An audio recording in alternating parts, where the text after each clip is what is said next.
काय झालं असेल एकाएकी रिपीट करतो पण माहिती आहे तुम्हाला तरी ठीक आहे. ते सिमेंटच्या ठिकाणी विंचू चावला. बरं, माऊलींनी बघा, रोहिणी माऊलींनी सांगितलं की आपल्या शरीरामध्ये 6 प्रकारचे भाडेकरू आहेत. ठीक आहे, तर हा विंचू पण त्यातलाच आहे.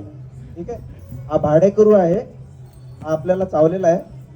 फक्त त्यांनी जसं सांगितलं तशा प्रकारे हा विंचू जो चावला तर आपल्याला स्वतःला कळत नाही, पण आपल्याला दुसऱ्याचा कळतो की याला चावलेला आहे. ठीक आहे, आपल्याला लगेच कळते, अरे हे पा हा कसा आहे, ही कशी आहे.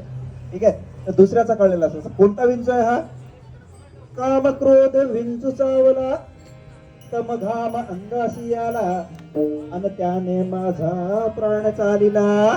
अग ग ग ग ग, काय मी करू, कोणाला सांगू, देवा रे देवा, विंचू चावला रे, विंचू चावला रे, विंचू चावला हो.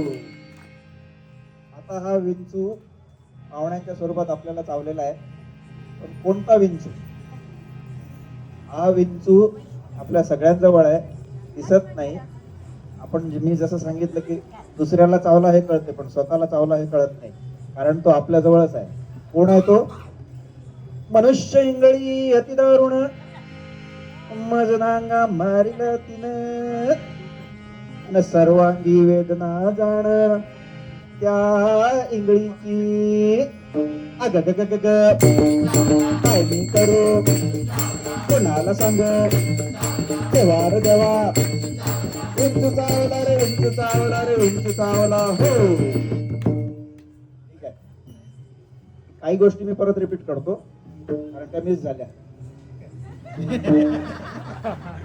इतकं चाललं तर होऊ शकतात ना. मनुष्य इंगळी अति दारुण, दारुण दारुण, कारण हा इम्पॉर्टंट पॉइंट आहे आयटी लोकांचा, मिस नको व्हायला ना. दारुण, कारण आपले फ्रायडे वगैरे तसे ड्राय होऊ शकत नाही ना. तर मंडळी, त्या दारूचा इथे काही संबंध नाही बरं का. दारुण म्हणजे भयंकर, आणि भयंकर म्हणजे अतिभयंकर. आता हे पण मी पहिले सांगितलेलं की किती भयंकर, पण याला मी कितीही सांगितलं तरी पण हा भयंकरपणा कमी होऊ शकत नाही, वर्षानुवर्ष वाढणार आहे.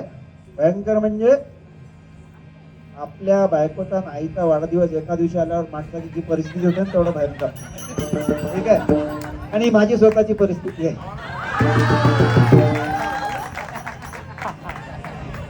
तर म्हणजे मनुष्य इंगळी अति दारुण, मजनांगा मारिल तिनं. तिनं म्हणजे कोणाच्या मनामध्ये कोणी आठवली का आपली सुबक टेंगणी लहानपणीची? कोणी नाही. तिनं,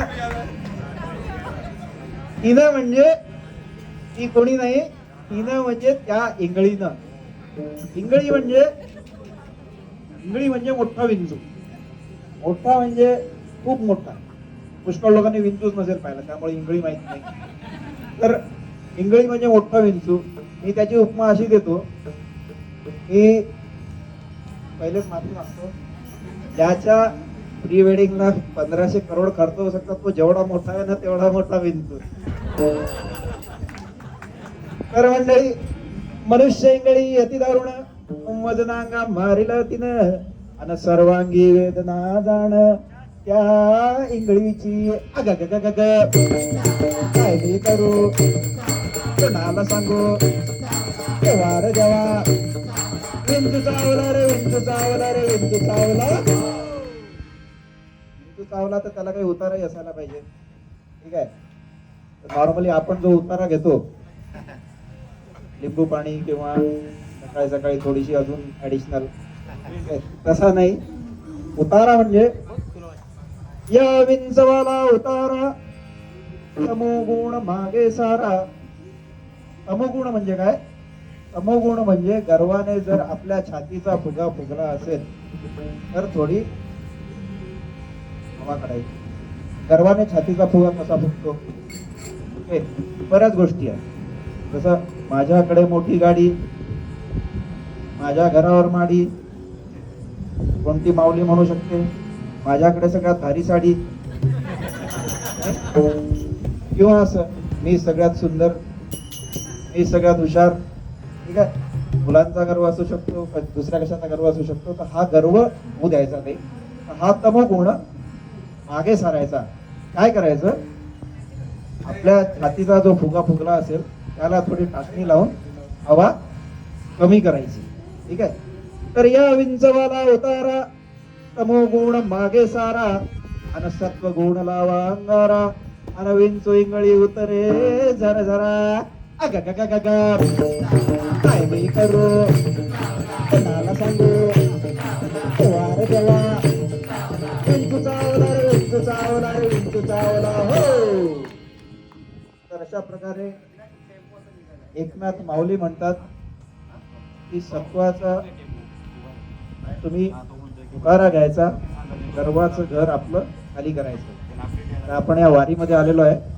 आज जाताना हे करायचं की आपले सगळे जे षडविकार आहेत त्यांना बाहेर करायचं आणि आपला तमोगुण कमी करायचा, सत्वगुण वाढवायचा.